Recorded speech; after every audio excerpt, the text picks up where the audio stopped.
I had a purpose. I wanted to be one of the best basketball players to ever play. And anything else that was outside of that lane, I didn't have time for. Movies, there are plenty, but there's a quote from one of my English teachers at Lower Merion named Mr. Fisk. He had a great quote that said, "Rest at the end, not in the middle." And that's something I always live by. You know, I'm not going to rest. I'm going to keep on pushing now. There are a lot of answers that I don't have, even questions that I don't have, but I'm just going to keep going. I'm just going to keep going, and I'll figure these things out as we go, right? And you just continue to build that way. So I try to live by that all the time. Come crystal clear. I made that deal with myself at 13 years old. At 13 years old? 13 years old. That's the you deal I were made. crystal clear about it? Crystal clear. And where did inspiration come from? The love of the game. The love of the game, the challenge. Like I would watch Magic play, I'd watch Michael play, and I would see them do these unbelievable things, and I'd say, you know, can I get to that level? I don't know, but let's find out. Let's find out. And so that curiosity to see where I could push this thing led me down that path, I think. I had a summer where I played basketball when I was like 10 or 11 years old, in a very prominent summer league in Philadelphia called the Sunny Hill League, where my father played, my uncle played, and they were like all-time greats and such stuff. And Wilt Chamberlain played in the league, you know, Earl Pro Monroe played in the league. And here I come playing, and I don't score 1 point the entire summer. Really? Not one. How old were you? 10, 11. And you're playing against other 10, 11-year-olds? Or and you didn't score once? Not one. Were you in the game? I was in the game. How'd you not score? Because I was terrible. Really? Yeah. At 10, 11 years old, you were that awful. terrible. I mean, and I had these big knee pads on because I was growing really fast. I had socks all the way up here, and I had like the high top skinny, fades, like skinny as hell. And I scored not a free throw, nothing, not a lucky shot, not a breakaway layup, 0 points. And I remember crying about it and being upset about it. And my father just gave me a hug and said, "Listen, whether you score 0 or score 60, I'm going to love you no matter what." Wow. Now that is the most important thing that you can say to a child. Because from there, I was like, okay, that gives me all the confidence in the world to fail. I have the security there. But to hell with that, I'm scoring 60. Let's go. Right. And from there, I just went to work. And I stayed with it. And I kept practicing. Is that when you think the mentality of hard work started to come in for you at that age when you failed so miserably, I guess, that summer? I think that's when the idea of understanding a long-term view became important, because I wasn't going to catch these kids in a week. I wasn't going to catch them in a year, right? So that's when I sat down and said, okay, this is going to take some thought, right? Mm-hmm. What do I want to work on first? All right, shooting. All right, let's knock this out. Let's focus on this. Half a year, 6 months, do nothing but shoot. Right. After that, all right, creating your own shot. And then you focus. So I started creating a menu of things. And I got my 3-point shot, like just open shots, not miss open shots, right? And be able to shoot it with speed, because those kids are so much more athletic. Yeah.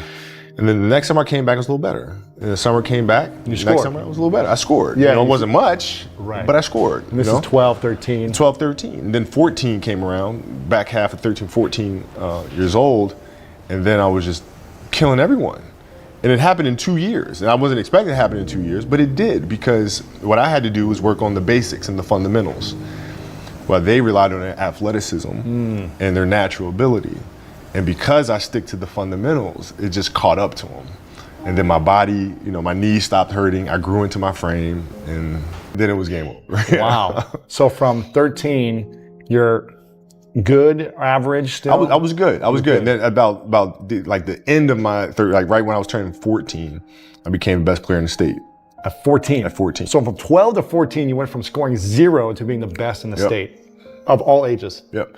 But it's simple. Like if you do the math on this, right? Like if you're thinking about how often kids are playing. Right. So, you know, basketball for me was the most important thing. So everything I saw, whether it was TV shows, whether it was books I read, people I talked to, everything was done to try to learn how to become a better basketball player. Everything. And so when you have that point of view, then literally the world becomes your library to help you to become better at your craft.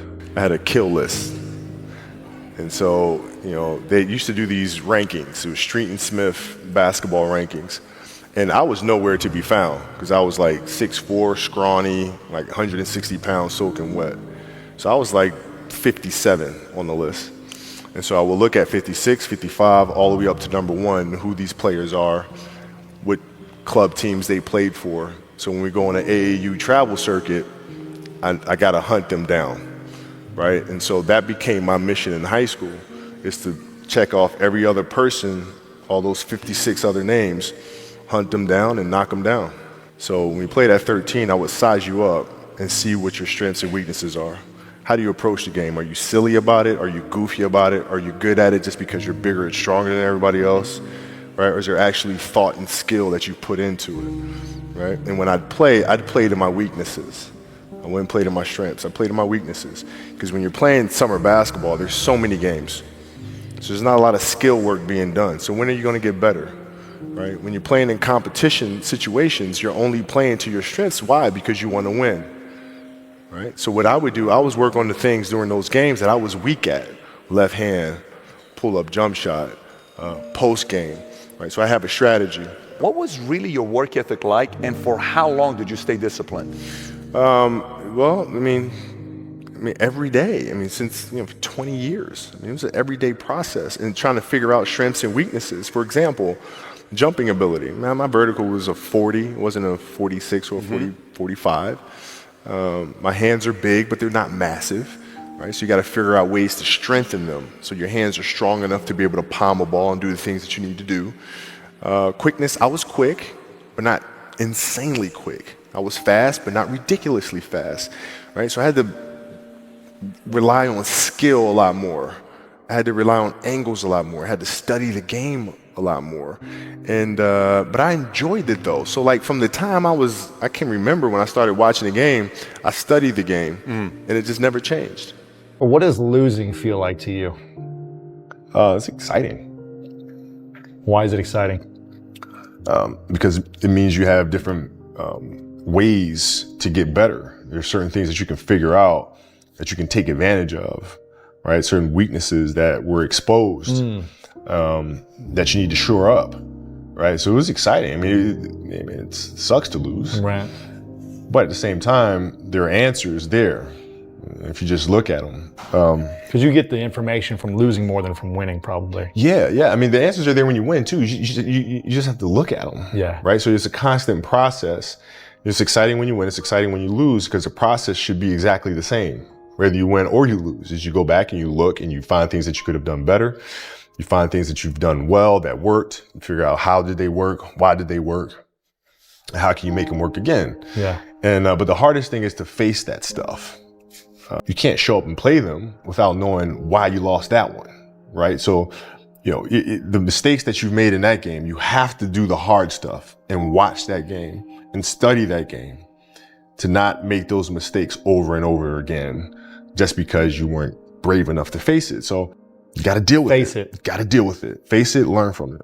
And then after that, it's okay, well, why did those air balls happen? Got it.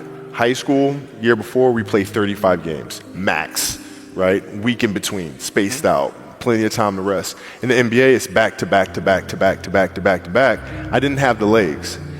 So you look at the shot, every shot was online. Every shot was online, but every shot was short.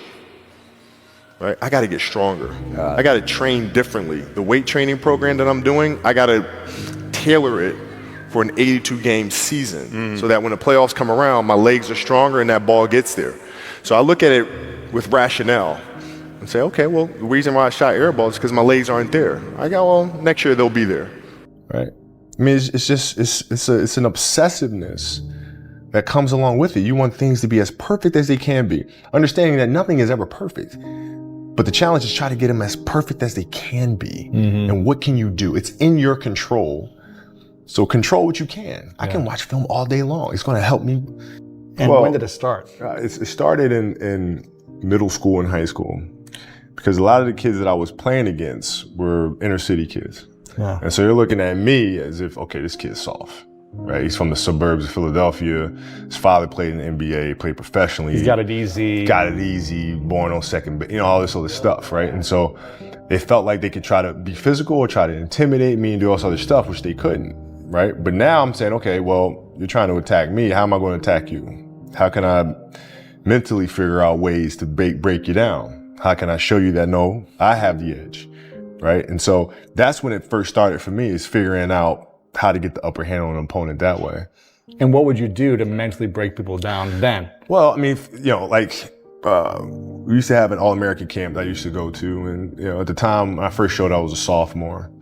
And one of the things I would do is, while everybody would be at the cafeteria, eating and doing all sort of stuff, I'd just go back to the gym. I just go back to the gym. I mean, They'd be resting, eating. And they'd see me leave, right? But now you're in a tough position because you're like, okay, I want to be like, I'm following the kid to go work out, but I know he's working, he's up early, and he's doing all this other stuff. And so that was my way of showing them, I may be from the suburbs, but you're not going to outwork me. Wow. And I'm mentally going to take vacations with other players that are close friends. And or just take vacations just to take vacations, or just hang out just to hang out. Like I never did that. But Why, it was a why choice. not though? Why didn't you do that? Well, because when I retire, I didn't want to have to say, I wish I would have done more every single night. And as a competitor, I'm not ducking shit. Like, it's not, oh my God, my back hurts, I'm sore, we got to play Vince Carter and Toronto Raptors tonight. We actually had this happen. We had a game against Toronto in 2000, and Vince was tearing the league up. My back was jacked. But like the perception of that, like, what? Kobe's missing the game against Toronto and Vince Carter because my back was really spasming. But people will be like, what? Oh, he's ducking Vince. Excuse me? No, I don't think so. So I would be in the layup line like, okay, there's a lot of days where, you can rest and recover. Today ain't one of them. Your back can bother you any other day. That shit ain't bothering me today. He gonna have to see me today. Yeah. Amen. Yeah. You're playing against the Golden State Warriors. Score is 107-109. You guys are close to getting into the playoffs. You know exactly what happens in the game. You go up, you're about to take your shot, and then all of a sudden, boom, Achilles happens, right? Friend of mine, Nima, he is here just to listen to. He played ball. And he told me, he says, Patrick, I don't think you understand. He says, when I tore my Achilles in high school, he says, 4 friends of mine dragged me to my hospital. I was crying from there straight to the hospital. He says, I have no clue how the hell this guy did it. He went and hit the free throws, and then you walked off the stage, and then you got the surgery done. Yeah. How the hell do you tolerate that kind of pain? I use this. I tell this example, and I think this is the best way to explain it. You have a hamstring injury. You pull your hamstring really, really badly. You can barely walk, right? Let alone play anything. Soccer, basketball, volleyball, whatever it is. You can't do anything. Doctor tells you go home, sit up on the couch, rest your hammy, right? Stay off of it. Don't get up. No sudden movements. You're at home. All of a sudden, a fire breaks out in the home, right? Your kids are upstairs. Wife is wherever she may be. Shit's going down, right? I'm willing to bet that you're going to forget about your hamstring. You're going to sprint upstairs. You're going to grab your kids. You're going to make sure your wife's good. You're getting out of that house, right? Hamstring be damned. You're not going to feel your hamstring, right? And the reason is because the lives of your family are more important than the injury of your hamstring. And so when the game is more important than the injury itself, you don't feel that damn injury. Not at that time. When I went in the trainer's room, my kids are in there, and they're looking at you and stuff, and I'm looking at them, and I'm like, it's all right. Dad's gonna be all right. It'll be fine. It'll be all right. It'll be all right. It'll be all right. As a parent, you gotta set the example. You gotta set the example. This is another obstacle. This obstacle cannot define me. It's not gonna cripple me. It's not gonna be responsible for me stepping away for the game that I love. I'm gonna step away on my own terms. Yeah, you gotta lead by example. As parents, you gotta lead by example. If you want your kids to do whatever it is they want to accomplish in life, you have to show them. You can't. You gotta show them. And that's what I tried to do. The final question is, what's your definition of greatness? I think the definition of greatness is to inspire the people next to you. I think that's what greatness is or should be. It's not something that lives and dies with one person. It's how can you inspire a person to then in turn inspire another person that then inspires another person. And that's how you create something that I think lasts forever. Yeah. And I think that's our challenge as people is to figure out how our story can impact others and motivate them in a way to create their own greatness.